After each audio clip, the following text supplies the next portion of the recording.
ஒரு சமயம் விஜயநகரத்தின் திருமால்புரம் என்ற கிராமத்தில் குளம் வெட்டுவதற்காக பூமியை தோண்டினார்கள். அப்போது அந்த இடத்தில் மிக பழமை வாய்ந்த விஷ்ணு கோவில் கண்டு ஆச்சரியப்பட்டார்கள்.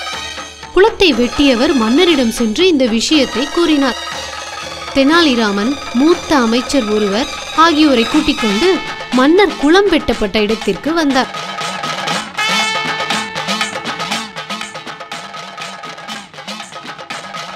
மந்திரியாரே, மன்னா, உடனே இந்த இடத்தில் மிகப்பெரிய விஷ்ணு ஆலயத்தை கட்டுவதற்கு ஏற்பாடு செய்யுங்கள்.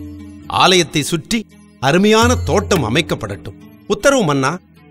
கிருஷ்ணதேவராயரின் உத்தரவுப்படி கோவிலை கட்ட ஆரம்பித்தார்கள்.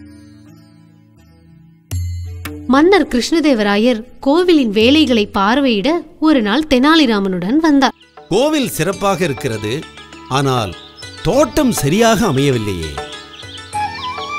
இதோ இருக்கிறதே மன்னா, ரோஜா, அரளி, முல்லை, சாமந்தி போன்ற மலர்களும் இறைவனுக்கு அர்ப்பணிக்கக்கூடிய மா, பலா, வாழை போன்ற கனிவகைகளும் நடப்பட்டுள்ளது மன்னா.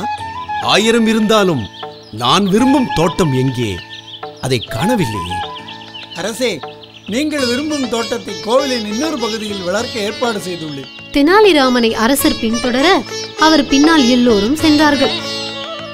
தெனாலிராமன் காட்டிய இடத்தில் ஒரு தொட்டியில் துளசி செடி வளர்க்கப்பட்டு இருந்தது. தெனாலி, நீர் மிகவும் புத்திசாலி. ஒரு விஷ்ணு கோவிலுக்கு மிகவும் முக்கியமான தோட்டம் துளசி செடிதான். அதை நான் சொல்லாமலே நீங்களே புரிந்து கொண்டு வளர்த்துள்ளீர்கள். உங்களுக்கு பாராட்டுக்கள்.